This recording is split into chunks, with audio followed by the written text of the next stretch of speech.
നല്ലൊരു മൊയ്ലിയർ വളരെ ബഹുമാനത്തോടെ അകത്തു ചെന്നിട്ട് സലാം പറഞ്ഞു. അയാൾ അടുത്ത് പിടിച്ചിരുത്തി.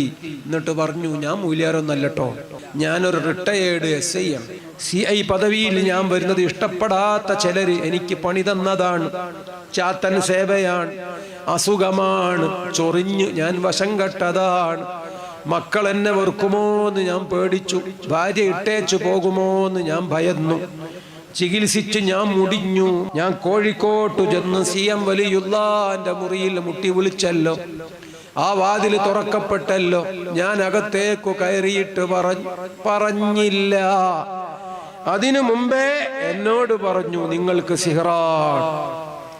ഞാൻ അതെല്ലാം ഭേദപ്പെടുത്തിയിരിക്കുന്നു.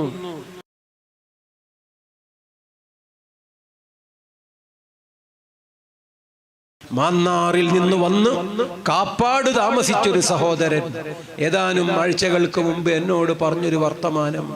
തലശ്ശേരി റെയിൽവേ സ്റ്റേഷനിൽ കണ്ടു നല്ലൊരു മൊയ്ലിയർ വളരെ ബഹുമാനത്തോടെ അകത്തു ചെന്നിട്ട് സലാം പറഞ്ഞു. അയാൾ അടുത്ത് പിടിച്ചിരുത്തി. എന്നിട്ട് പറഞ്ഞു, ഞാൻ മൊയ്ലിയാരൊന്നല്ലട്ടോ, നിങ്ങൾ എന്നെ കൈപിടിച്ചു. ഞാനൊരു സയ്യിദോ മറ്റോ ആണെന്ന് കരുതി. സാരമില്ല, ഞാൻ സയ്യിദല്ല, ഞാനൊരു ആലിമല്ല, ഞാനൊരു റിട്ടയേർഡ് SI ആണ്. പിന്നെ എൻ്റെ കോലം നിങ്ങൾ അങ്ങനെ നോക്കണ്ട.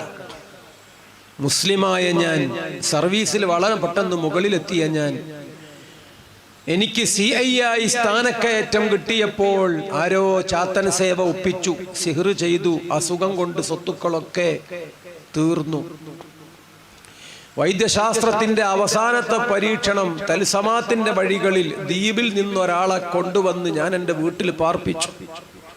3 മാസത്തെ ചികിത്സ, വമ്പൻ ചെലവുകൾ, പൈസയും തീർന്നു. ദ്വീപുകാരൻ പറഞ്ഞു, ഞാൻ നാട്ടിൽ പോയിട്ട് അടുത്ത ആഴ്ച വരാം. സുബ്ഹാനല്ലാഹ്, പിന്നെ ആള് വന്നില്ല, വരൂല്ല. ഇനി ഞാൻ എന്ത് ചെയ്യും? ആരോ പറഞ്ഞു, ഞാനങ്ങ് കേട്ടറിഞ്ഞു ചെന്നു. കോഴിക്കോട്ട് CM വലിയുള്ള മൂപ്പന്റെ വീട്ടിൽ ഫസ്റ്റ് ഫ്ലോർ. വാതിൽ തുറന്ന് ഞാൻ അങ്ങോട്ട് കയറി. CM വലിയുള്ള സർക്കാർ ഉദ്യോഗസ്ഥന്മാരോട് അലർജിയില്ല, പോലീസുകാരോട് ബഹുമാനപ്പെട്ടവർക്ക് പകയോ അങ്ങനെ ഒന്നുമില്ല. കോഴിക്കോട്ടെ SP ആയിരുന്നൊരു ഹാജിയാർക്ക് CM വലിയുള്ള 10,000 കൊടുത്തൊരനുഭവം. സുബ്ഹാനല്ലാഹ്, 40 കൊല്ലം മുമ്പാണ്. ഇസ്ലാമിന് വേണ്ടി പ്രവർത്തിക്കുന്നവർ ഏത് രംഗങ്ങളിലാണെങ്കിലും അവർ ദീനിനോട് കമ്പമുള്ളവരോ ഔലിയായിനോട് സ്നേഹമുള്ളവരോ CM വലിയുള്ളാക്ക് അവരെ ഇഷ്ടമാണ്. പരിഹസിക്കുന്നവരോ അവരോട് വല്ലാത്ത അലർജിയാണ്. ഞാൻ പറയട്ടെ, ഈ അനുഭവക്കാരൻ പറയുന്നു, തലശ്ശേരിയിൽ കണ്ട വ്യക്തി, അദ്ദേഹം പറഞ്ഞു, CI പദവിയിൽ ഞാൻ വരുന്നത് ഇഷ്ടപ്പെടാത്ത ചിലര് എനിക്ക് പണി തന്നതാണ്. ചാത്തൻ സേവയാണ്, അസുഖമാണ്, ചൊറിഞ്ഞ് ഞാൻ വശം കെട്ടതാണ്. മക്കൾ എന്നെ വെറുക്കുമോ എന്ന് ഞാൻ പേടിച്ചു, ഭാര്യ ഇട്ടേച്ചു പോകുമോ എന്ന് ഞാൻ ഭയന്നു. ചികിത്സിച്ച് ഞാൻ മുടിഞ്ഞു. 3 മാസം ദ്വീപിൽ നിന്നൊരാള് വന്ന് ചികിത്സിച്ച് നാട്ടിൽ പോയി വരാമെന്ന് പറഞ്ഞയാള് വരൂലാന്ന് എനിക്ക് ഉറപ്പാണ്, അയാൾക്ക് ഉറപ്പാണ്. അയാളും കടലിൽ മുങ്ങിയോ, പിന്നെ കണ്ടില്ല. ഞാൻ കോഴിക്കോട്ട് ചെന്ന് CM വലിയുള്ളാന്റെ മുറിയിൽ മുട്ടി വിളിച്ചല്ലോ, ആ വാതിൽ തുറക്കപ്പെട്ടല്ലോ. ഞാൻ അകത്തേക്കു കയറിയിട്ട് പറഞ്ഞില്ല. അതിനു മുമ്പേ എന്നോട് പറഞ്ഞു, നിങ്ങൾക്ക് സിഹ്റാണ്. ഞാൻ അതെല്ലാം ഭേദപ്പെടുത്തിയിരിക്കുന്നു. നിങ്ങൾക്കൊരു പ്രശ്നവുമില്ല, നിങ്ങൾക്ക് പോകാം. അൽഹംദുലില്ലാഹ്. അന്ന് മുതൽ എൻ്റെ ചൊറി മാറിത്തുടങ്ങി. 1 മാസം കൊണ്ട് എല്ലാം കംപ്ലീറ്റ് ആയി. ചൊറിയുടെ അടയാളം പോലുമില്ല. കാലാകാലങ്ങളിൽ അള്ളാഹു എനിക്ക് തന്ന ആ ആകാര സൗഷ്ഠവം ഹബീബേ, അതിപ്പോഴും എൻ്റെ അടുത്തുണ്ട്. പക്ഷേ സർവീസിലേക്ക് ഞാൻ തിരിച്ചു പോയില്ല. ഞാൻ എൻ്റെ യൂണിഫോം മാറ്റി. എൻ്റെ യൂണിഫോം ഇപ്പോൾ ഇതാണ്. ഞാൻ ഔലിയാക്കളുടെ മഖ്ബറകളിലാണ്, ഞാൻ മഹാന്മാരുടെ മജ്ലിസിലാണ്.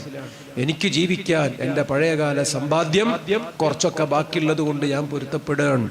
സുബ്ഹാനല്ലാഹ്, അങ്ങനെ എത്രയുണ്ട് നമുക്ക് ഇത്തരം വലിയ മഹാത്മാക്കളെ കഥ പറയാൻ. ഞാൻ അവസാനിപ്പിക്കുന്നു.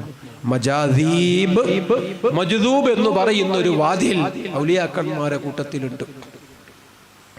അങ്ങനെ ഉണ്ട് എന്ന് ഷാറാനി ഇമാം പറയുന്നു, വലിയ ഇമാമിങ്ങൾ പറയുന്നു.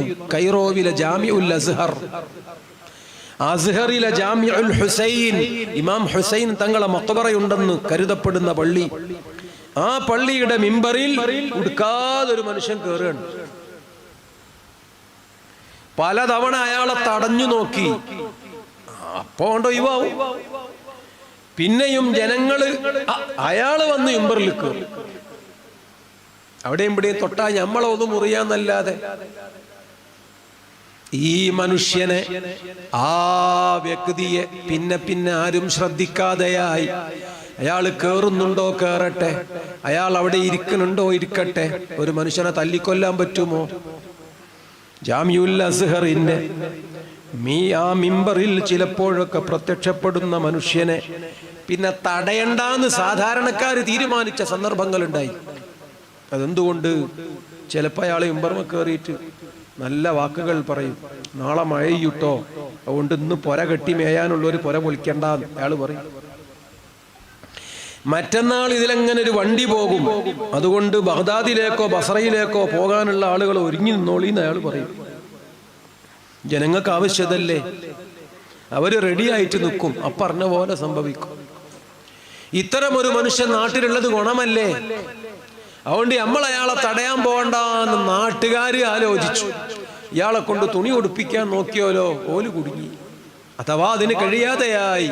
ഇങ്ങനെയൊക്കെ ചരിത്രത്തിൽ ഉഖലാഉൽ മജാനീൻ, പ്രബുദ്ധ ഭ്രാന്തർ, അതല്ലെങ്കിൽ അൽ മജാനീനുൽ ഉഖലാ, ഭ്രാന്ത ബുദ്ധികൾ, നമുക്ക് നിയന്ത്രിച്ചാൽ കിട്ടാത്ത ചില ആളുകൾ ഉണ്ടായിരുന്നു.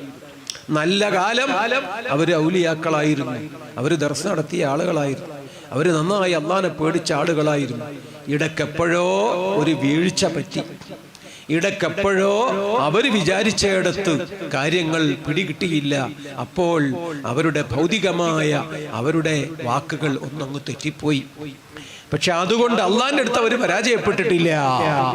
അങ്ങനെ ചില ആളുകൾ ഈ ബാതിലുകൾക്കുള്ളിൽ അവിടെവിടങ്ങളിൽ ചിലയിടങ്ങളിലൊക്കെ ഉണ്ട് എന്നുള്ളതൊരു വാസ്തവമാണ്.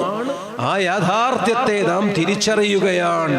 അങ്ങനെയുള്ള ചിലരുണ്ട്. അത്യാവശ്യക്കാർ ചിലപ്പോൾ അനുഭവങ്ങളുടെ വെളിച്ചത്തിൽ അവരെ സമീപിച്ചെന്നിരിക്കും. വേറെ ആരും അവരടുത്തു പോയി ശല്യം ചെയ്യണ്ട. അവരെ ഔറത്തിലേക്ക് നോക്കി നിന്നാൽ നമുക്ക് കുറ്റം കിട്ടും, നമുക്കടെ കണ്ണ് ഹറാമിൽ ചെന്നു ചാടും. അത് നോക്കാൻ വേണ്ടി ആരും പോകരുത്. ഇങ്ങനെയൊക്കെ ശ്രദ്ധിച്ച് ജീവിക്കലാണ് നമുക്ക് ആവശ്യം.